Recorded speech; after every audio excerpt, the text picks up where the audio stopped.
Hey everybody, Mr. On Demand, man with the master plan, back again with another great video. So in this video, there's a news article here. I got around Synology's dumb drive restrictions. Here's how.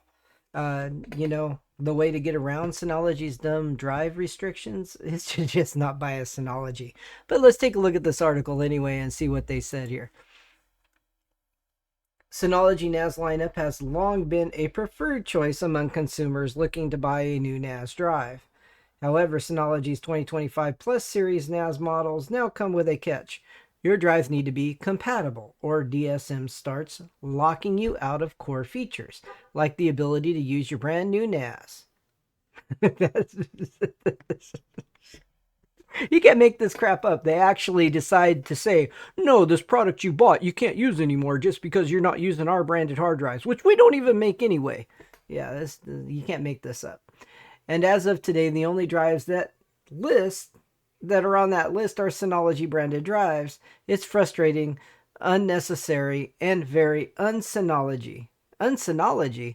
These are the people that decided to not support their own OS a while back and turned around and locked you out of features when they decided you needed to buy new NASs. Yeah, this is the same company that did that. Anyway, let's go ahead and take a look more at this. So, but here's the good news. There are ways you can bypass it. In fact, there are two ways. Here's how.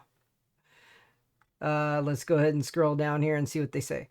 With the 2025 generation of NAS models, Synology has officially crossed into lockdown territory.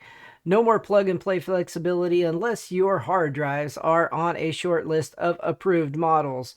Mostly Synology's own rather expensive models, DSM throws up warning messages and disables key features like the ability to install DSM and get started with using your NAS. Moreover, unsupported drives do not have access to drive health stats and can't be used to create new storage pools. But the worst part of that is that Synology will refuse technical support for using incompatible drives. It's not about performance or reliability, it's about control. The company claims that technical support claims arising out of incompatible hard drives are not worth the hassle. So Synology wants to turn your NAS into a walled garden. Same company that once encouraged customization now wants to sell you overpriced rebranded drives or penalize you for going elsewhere. If that sounds harsh, it is.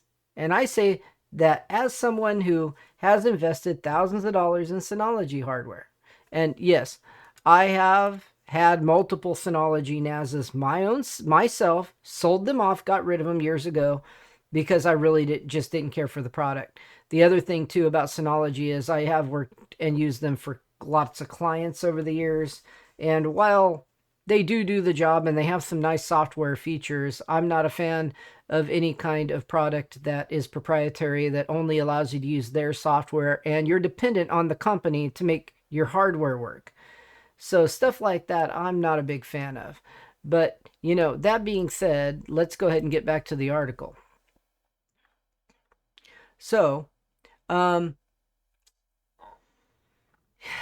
scroll down here. The easiest and cleanest way around Synology's move is a community script called Synology HDD underscore DB. This tool modifies the internal hard drive compatibility database on your NAS and tricks DSM into believing that your drives are certified. You don't need to hack firmware or modify system partitions, just SSH into your NAS, run the script, and let it scan your connected device drives. It then adds them to DSM's internal compatibility list after a reboot. DSM stops complaining. In fact, you can even get full smart monitoring back and create storage pools using these unsupported drives. Everything works quietly and cleanly like it should have from the start. So hey everybody, so you need to just go find this this file, and it's a script called Synology HDD and you'll be able to evidently get your unsupported drives to work. Pretty cool, actually. If I had a Synology NAS and I needed to get some drives from something that's not officially Synology to work in their NAS, I probably would do something like this. I used this on a DS925 Plus and it worked flawlessly. In fact, the script is astonishingly easy to get up and running and does most of the work for you.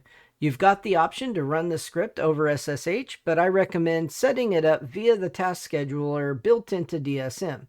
This will let the operating system automatically run the script every time it reboots. Okay, well, until Synology pushes an update to the NAS that makes that script not work anymore, because obviously they control your device, right? So, there you go. But hey, at the end of the day, that people are trying to get around this stuff, so maybe Synology will leave it alone. We'll see how this goes in the future. We'll see how this goes.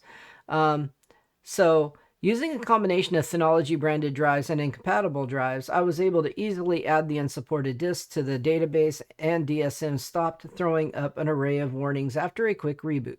Moreover, since the script backs up the original database, there's no risk if you ever want to roll it back. It's about 15 minutes to set up, tops, and it restores the functionality Synology tried to take away, bypassing the restrictions. What if you hit drive restrictions before DSM is even installed?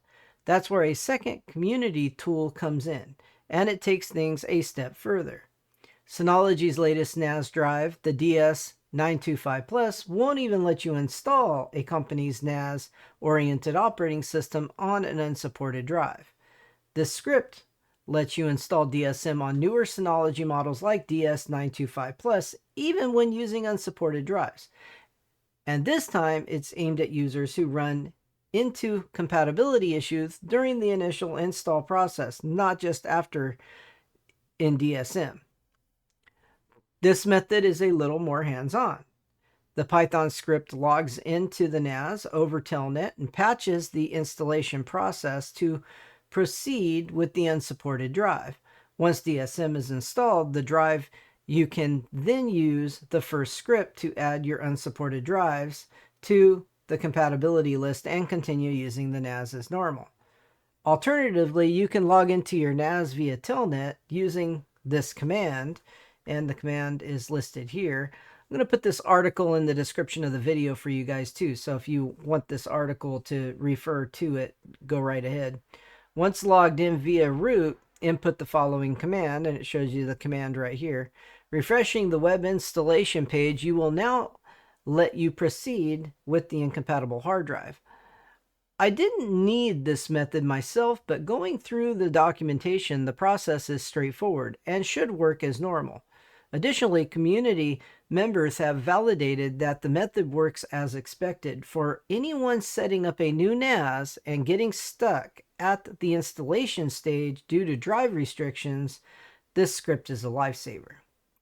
Between this and the hard drive database patch, users can now have two excellent options, whether they're setting up a new NAS or fixing one that's already running, of course.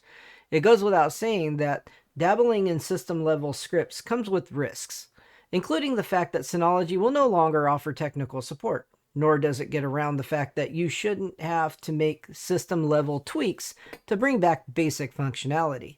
While Synology's operating system has long been the gold standard and a major reason why I continue to recommend them, there are plenty of alternatives from Ugreen, QNAP, and more that can do the job without jumping through loopholes. Additionally, it has never been easier to build your own powerful NAS. And if you're interested in that, I have videos up above that shows what I'm running, which is not a conventional NAS. It's a small form factor computer with some USB 3.2 Gen 2 hard drive cases running my hard drives for my personal NAS. That may not be the right solution for you, but if you're on a budget and you're wanting to save a lot of money, getting a small form factor machine to start is a great way to actually jump into making your own server and NAS. This is a lot of, I'm going to say right now that this just seems like a lot of trouble to go through for a product that costs the amount of money and the support that you're losing from Synology. The company, in my opinion, is not doing themselves any favors. They need to be more customer oriented. They need to think about their customers, and they need to serve their customers, because their customers are the people that actually put money in their pockets by buying their product. If you can buy another product that is less hassle and costs less and does the same thing, then you're probably going to do that. Once word gets out, I think this is going to lose a lot of customers for Synology. I personally know people that are already switching, and it's not a good trend. So, Synology, get your act together. You're going to lose a lot of clients and a lot of customers if you keep going down this road. This rabbit hole is not good for you to go down. You really, really need to pull back on those restrictions. At that being said, hey, this is Mr. On Demand, and hope you guys liked the show. If you did, then leave a comment down below. Leave a thumbs up.